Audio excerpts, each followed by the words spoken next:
don't go and buy a Canon camera. This video is going to get me a lot of dislikes, so please like and subscribe. So you may have heard about the rumours and the speculation going around that Canon are not going to be allowing third parties to make lenses for their RF format. This came from the fact that Viltrox and Samyang, who have made a few RF lenses, actually pulled their lenses out of their lineup. When someone tried to do a firmware update, they asked Viltrox and they discovered that there is actually a cease and desist by Canon on Viltrox to stop them from making RF lenses. I think this is a really interesting piece of news. We have been waiting for some third-party lenses to come to the RF mount. Everyone sort of expected it to come eventually. It takes time to build up a new mount system, as we saw with E-mount back in the day. And well, we thought, with the transition from EF to RF, and certainly now Canon fully behind RF mount, as well as other manufacturers like Red coming along using the RF mount as well, that perhaps we were going to start seeing some third-party RF lenses for this system. Now, it started off with the smaller brands like Viltrox and Samyang, but it felt like eventually surely Tamron and Sigma were going to bring out some lenses of their own. After all, they have produced some incredible lenses, some really unique lenses as well, and certainly lenses that are better than first party in many instances. However, with this news, it does seem like Canon are pushing back and trying to keep the ecosystem actually quite closed when it comes to the RF mount. And well, what does that mean for us filmmakers and photographers? I am a big fan of third-party lenses, especially Sigma lenses. I absolutely love them. We've got a whole range of primes and zoom lenses over the years, both EF mount and E mount. And in fact, I've got another lens on the way for my Sony, a new Sigma wide-angle lens, because I just love how well they work. They look great, they're sharp, they're just reliable, and you know what you're getting with them at a fraction of the price of a first-party lens. And it's just a real shame if we're not going to see that on the RF system. And actually, I think it's bad news for Canon overall if they don't open up their mount. But you might say though, John, that the RF system is great, and why would you want to go for anything other than the first party lenses? Well, there's many reasons why people would want to go for it, and why maybe investing in the RF system is not the way to go moving forward. First off, of course, is the price. Third-party lenses are just cheaper. For the same quality, for the same sort of focal ranges and f-stops, you're probably going to find that they're much cheaper than going for first-party lenses. In the EF, well, this was great. That's how we saw the growth of all these third-party lenses really explode, with the likes of things like the amazing Sigma 18-35, really unique lenses that you just wouldn't get anywhere else. And that kind of brings me on to unique lenses. Yes, you can go down the official route, going down first-party lenses only, but there are certainly certain lenses that just don't exist on the official lineup. Take the Tamron 35-150, an awesome unique lens, and just something that probably a first-party just wouldn't produce. I really do think this is going to hurt Canon in the long term, and actually as of right now I would find it very, very difficult to recommend Canon to a new shooter.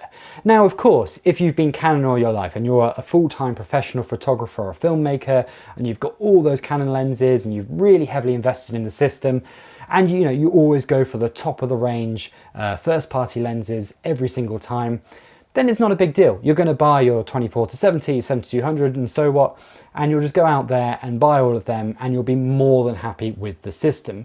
But not everyone has that opportunity and the funds to be able to go fully first party out of the gate. They may just be starting out or just trying to build up their kit over time, and really isn't necessarily a sensible option to go, especially if you have a limited budget. A really good example with this is with the A7 IV versus the R6. Two very similarly priced cameras, two very similar spec cameras. Both offer great options. Some areas are better on one, but others are better on the other.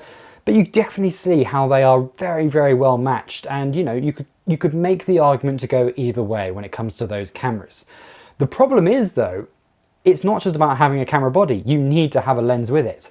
And I've said with the Sigma 24-70 that it's such a brilliant lens, that and an a7 IV, and you can do 90% of the work out there that you want to do. So that means for a kit that's about £3.5 grand, you'd have a really killer system for professional work. Unfortunately though, with the R6, you have to go down the L series 24-70, which is a brilliant lens, but is far more expensive, making that first package that you put together much more expensive. Canon have always been known for putting limitations on their cameras, whether it's the 30-minute time limit or not having S-Log2, for example, in their R5 and R6. So maybe we shouldn't be too surprised that Canon like to control things this much. It's always what they've done. But I think it is really starting to hurt them. In the past, they were by far the #1 camera company to go with. They innovated it before anyone else, even if it was by accident. But now Sony have had time to build up the E-mount system.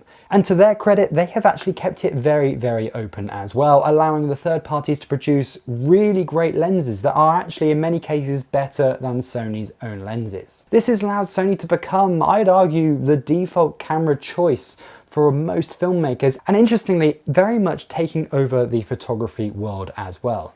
Yes, Canon are still #1, but you do have to wonder for how much longer that will be the case as new generation of photographers and filmmakers make their way through their career. You know, if you're starting out and you're thinking, right, I can't afford the cost of a full RF system, you're probably going to go Sony just because it is so much more affordable, in which case you might now start being quite loyal to the E-mount system. After all, you may have bought 1 or 2 of those Sigma lenses or Tamron lenses, and it becomes harder and harder to leave that system. If you didn't believe me that a shift has certainly happened, just look at things like at the Olympics. In the past, Canon and Nikon would have their big stores of cameras there, you know, so that if a photographer had something break, they could go along, grab another lens, grab another camera, and loan it from Canon or Nikon. And in the past, Sony would never be there because, well, why would they? No professional photographer would use a Sony camera.